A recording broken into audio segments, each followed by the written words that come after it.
Welcome to my tuition. এখন আমি আলোচনা করব একাদশ শ্রেণীর দর্শন বিষয়ের ষষ্ঠ অধ্যায় সমসাময়িক ভারতীয় দর্শন। এই অধ্যায়টিতে আমার আলোচনার বিষয় হচ্ছে স্বামী বিবেকানন্দের কর্মযোগ। স্বামী বিবেকানন্দ গীতাকে অনুসরণ করে কর্মযোগ বা কর্মরহস্য বর্ণনা দেন। এই কর্মযোগ কথাটিতে দুটি শব্দ রয়েছে, একটি হচ্ছে কর্ম আর দ্বিতীয় শব্দটি যোগ। এই দুটি শব্দবন্ধ নিয়ে এই কর্মযোগ কথাটি গঠন হয়েছে। এক্ষেত্রে এই কর্ম কথাটি এসছে সংস্কৃত শব্দ ক্রি ধাতু থেকে, যার অর্থ কাজ করা, এবং দ্বিতীয় শব্দটি হচ্ছে যোগ। এই যোগ শব্দটি গীতায় দুটি অর্থের কথা বলা হয়েছে। প্রথম অর্থটি কি না, যোগ কর্মসু কৌশলম, অর্থাৎ কি যোগ হচ্ছে কর্ম করার কৌশল। এখন প্রশ্ন হতে পারে যে এই কৌশলটি কি? এই প্রশ্নের উত্তরে যোগ শব্দের দ্বিতীয় অর্থটি বলা হয়েছে যোগস্থ কুরু কর্মাণি, অর্থাৎ যোগস্থ হয়ে কর্ম করার কথা বলা হয়েছে। গীতায় এই যোগস্থ শব্দের বিভিন্ন অর্থ রয়েছে। একটি অর্থতে নিজ বুদ্ধিকে ঈশ্বরের বুদ্ধির সাথে যুক্ত করার কথা বলা হয়েছে, আর একটি সমত্ব বুদ্ধি হয়ে কর্ম করার কথা বলা হয়েছে।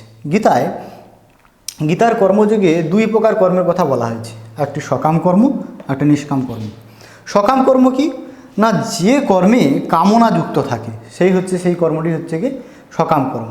নিষ্কাম কর্ম কি, যে কর্মে কামনা যুক্ত থাকে না, কোনো প্রকার কামনা থাকে না, সেটা হচ্ছে নিষ্কাম কর্ম।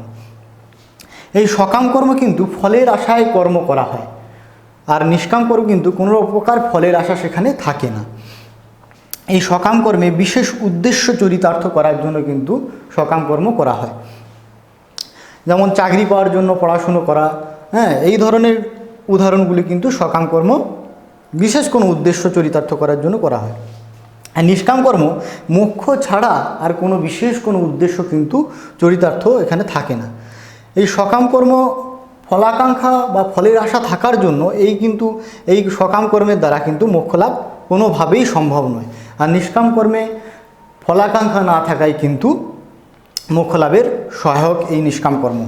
তো সকাম কর্ম, স্বামী বিবেকানন্দ কিন্তু সকাম কর্ম বাদ দিয়ে নিষ্কাম কর্মের সাহায্যে আমাদেরকে কর্ম করার কথা বলেন, বা নিষ্কাম কর্ম আমাদেরকে করার কথা বলেন। নিষ্কাম কর্মের উদাহরণ কীরকম হবে? ধরো নিষ্কাম কর্ম, দোকান থেকে খাবার নিয়ে আমি যখন দরিদ্রকে সাহায্য করছি, সেটা হচ্ছে কি নিষ্কাম কর্ম উদাহরণ। কিন্তু ওই সাহায্যের মধ্যে যদি আমার কোনো একটা ফলের আকাঙ্ক্ষা থাকে যে আমি সাহায্য করছি মানে ওখান থেকে আমি পুণ্য পাবো, সেটা কিন্তু নিষ্কাম হবে না, সেটা কিন্তু সকাম কর্ম হয়ে যাবে। এবার স্বামী বিবেকানন্দ গীতা অনুসরণ করে গীতাতে যে শ্রীকৃষ্ণ অর্জুনকে যে বাণীর মাধ্যমে বলেন যে কর্মান্নে বাধিকারস্তে মা ফলেষু কদাচন মা কর্মফল হেতু ভূর্মাতে সঙ্গহস্ত কর্মাণি, অর্থাৎ গীতার বাণী হচ্ছে কুরুক্ষেত্রের রণাঙ্গনে অর্জুন যখন তার স্বজনদের দেখে ভেঙে পড়েছিলেন বা যুদ্ধ করতে চাইছিলেন না, তিনি যখন চলে আসতে চেয়েছিলেন, তখন কিন্তু শ্রীকৃষ্ণ যে বাণী অর্জুনকে বলেন সেটাই কিন্তু গীতা। সেক্ষেত্রে শ্রীকৃষ্ণ অর্জুনকে কিন্তু এই নিষ্কাম কর্মের কথা বলেন। এই নিষ্কাম কর্মের কথা বলতে গিয়ে তিনি বলেন কর্মান্নে বাধিকারস্তে মা ফলেষু কদাচন, অর্থাৎ কর্মান্নে বাধিকারস্তে, অর্থাৎ কর্মেই তোমার অধিকার, মা ফলেষু কদাচন, কর্মফলে তোমার কোনো অধিকার নেই, মা কর্মফল হেতু ভূর্মাতে সঙ্গহস্ত কর্মাণি, অর্থাৎ কর্মফলে যেমন তোমার অধিকার নেই, তেমনি ফলের আশা না করে যেমন কর্ম করা উচিত নয়, তেমনি কর্ম না করাও উচিত নয়, অর্থাৎ কর্মের জন্য কর্ম তোমাকে করে যেতেই হবে।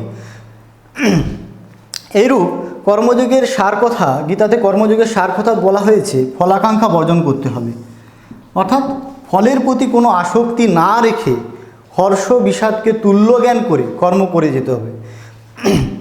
আর দ্বিতীয় সার কথাতে বলা হচ্ছে কর্তৃত্ব ত্যাগ, অর্থাৎ এইরূপ কর্মের ফল এইরূপ হবে, অর্থাৎ এইরূপ কর্ম করলে এইরূপ ফল পাওয়া যাবে, এইরকম আশা ত্যাগ করে কর্ম করে যেতে হবে। আর তৃতীয় সার কথাটি হচ্ছে ঈশ্বরের প্রতি কর্মফল সমর্পণ, অর্থাৎ যাই কর্ম করা হোক না কেন সেই কর্মফল কিন্তু ঈশ্বরের প্রতি সমর্পণ করে কর্ম করতে হবে। স্বামী বিবেকানন্দ সর্বদাই কিন্তু আমাদের জগৎ জীবনকে কিন্তু প্রতিটি প্রাণী মানুষের প্রতি কিন্তু তার একটাই বাণী, তিনি কিন্তু নিষ্কাম কর্ম করার কথা বলেন। এই কর্মের মাধ্যমে তিনি তার কর্তব্য যেটা সেটা বলেন, সেটা নিজেকে ভালোবাসতে হবে, অপরকে ভালোবাসতে হবে এবং ভয় পেলে চলবে না। কারণ ভয় মানুষকে অনেকটা পেছনে ঠেলে দেয়। তিনি তাই জন্য বলেছিলেন, তার একটি বাণী তিনি বলেছিলেন যে তুমি যদি নিজেকে সাহসী মনে করো তাহলে তুমি সাহসী, তুমি যদি নিজে দুর্বল নিজেকে যদি ভাবো তাহলে কিন্তু দুর্বল হয়ে যাবে। এই বাণীতে কিন্তু তিনি সারা বিশ্বজগৎকে বলেছিলেন। এটি হচ্ছে স্বামী বিবেকানন্দের কর্মযোগের কর্মরহস্য। এই অধ্যায়টিতে তোমাদের লং কোশ্চেন হিসেবে স্বামী বিবেকানন্দের কর্মযোগটা করতে পারে। এটি তোমাদের 10 নম্বরের কোশ্চেন আসে। এই টপিক থেকে তোমাদের যদি কোনো অসুবিধা থাকে তাহলে তোমরা অবশ্যই আমাদের কমেন্ট বক্সে কমেন্ট করে জানাবে।